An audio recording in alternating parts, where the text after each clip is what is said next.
All right, welcome back everybody to another deep dive. And today, we're going deep into some grammar. Ooh, grammar. I know. But trust me, it's going to be way more interesting than you might think. We're going to be looking specifically at the Spanish Pretérito Perfecto de Subjuntivo. Yeah, that's a mouthful. Yeah. We're basing this dive on page 65 of this, classic Spanish textbook, which some of you might actually recognize from your own Spanish learning adventures. Yeah, I actually think I have this one on my shelf somewhere. But the cool thing is, you don't even have to know Spanish to find this tense fascinating, because the logic behind it is something we can all relate to. You know, it's about expressing those what-if moments of the past, the things we're not totally sure about, but that still matter to us now. Right, it's like those lingering doubts or those little I hope thoughts we have. Exactly. So before we get into the nitty-gritty, can you just give us a quick overview of what the subjunctive mood is all about in Spanish? Sure, so unlike the indicative mood, which is used for stating facts, the subjunctive is all about expressing uncertainty, possibility, desire, anything that's not a hard, cold fact. So it's like the language of maybe and hopefully and I wish.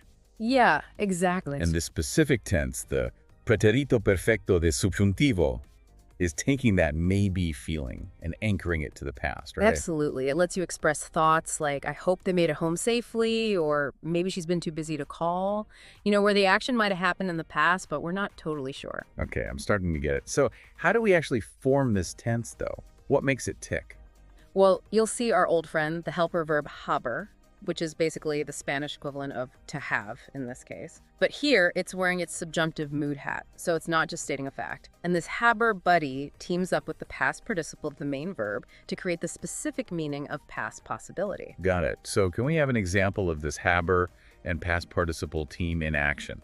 Yeah, for sure. A simple example would be haya comido. It literally means may have eaten, but you can hear that there's a sense of uncertainty there, a bit of conjecture. Right, like we're not saying they definitely ate, just that they might have. Exactly. So how does this play out in real conversations, though? Can you paint a picture for us? Okay, let's say you're waiting for a friend and they're late. You might say something like, Luis and Pili aren't home. They've probably gone out.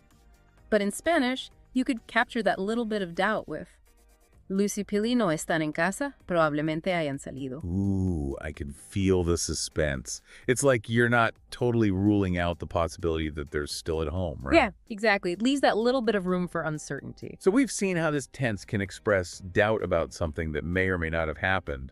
What's another way this tense plays with time? Another way it works is to express doubts or wishes about something within a time period that's not over yet. Okay, give us an example. So let's say you're wondering why your friend hasn't called you back. You might say, it's strange that Isabel hasn't called you this week. But there's still time for her to call, right? The week's not over. In Spanish, you could say, es raro que Isabel no te haya llamado esta semana. You're using the subjunctive to show that it's still a possibility, but you're starting to have doubts. That's so interesting. So the action hasn't necessarily happened, but the time period for it to happen isn't over. Exactly. Okay, and what's the third way this tense can play with time? All right, so this one focuses on past experiences, but where the exact timing isn't the point. The possibility itself is what matters. So picture this. You meet someone who speaks fluent Chinese. You might wonder, maybe they lived in China at some point.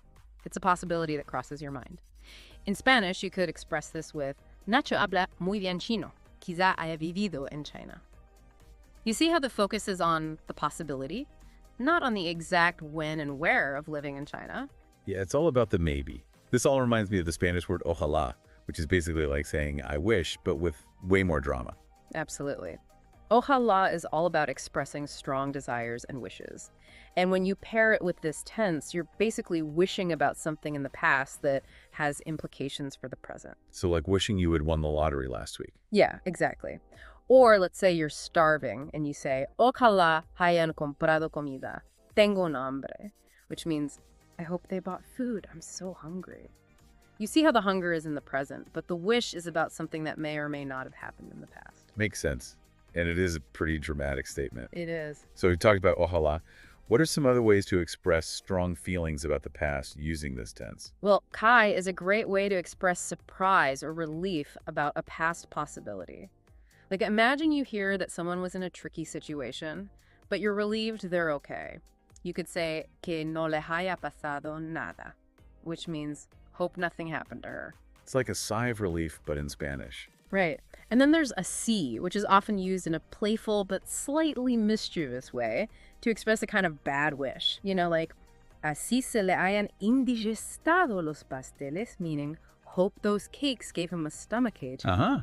I could see how that would be playful. And it shows that this tense can be used for more than just wishes and doubts, right? Exactly. It can express all sorts of strong feelings about past possibilities. Can you give us a few more examples of that? Of course. Imagine your friend tells you some amazing news. You could react with, qué alegría que todo haya salido bien, meaning, how wonderful that everything went well. Or maybe something unexpected happens and you say, qué extraño que tus tíos no te hayan felicitado este año, which means, how strange that your uncles haven't congratulated you this year. Right. And it's not limited to just happy or strange things either. Nope. You could even use it to comment on someone's lack of experience, like, qué raro que María no haya estado nunca en la India, meaning, how strange that Maria has never been to India. That's really versatile. Now, throughout our dive, I've noticed that words like quizá, maybe, talvez, perhaps, probablemente, probably, seem to be hanging around this tense a lot. Is there a connection there? That's a great observation. Yeah, these words really highlight how the Pretérito Perfecto de Subjuntivo isn't just about uncertainty about the past, but about how that uncertainty affects us in the present. It's like saying, I'm not sure if this happened, but it's still bugging me. There's like those unresolved questions that just keep popping up in your mind. Exactly. So to wrap things up, it seems like this tense is more than just a grammar rule, wouldn't you say? Definitely. It's really a glimpse into how we as humans process those what-if moments from the past, and how those unresolved maybes can shape our emotions in the present. It's like the subjunctive mood gives us this special language for expressing the things we're not entirely sure about, but that still matter to us. And it makes you wonder, right? Like, think about a time when you weren't sure if something had happened in the past, but it really mattered to you. Could you have used this Spanish tense to express that feeling more precisely? That's a great question for everyone to ponder. I know I'm going to be thinking about that. Well, I think we've successfully done our deep dive on the Pretérito Perfecto de Subjuntivo. I think so too. We've explored how it works, how it expresses those feelings of doubt, and how it connects the past to the present. Hopefully, you've all learned a little something new today. Thanks for joining us. It's been a pleasure. Until next time.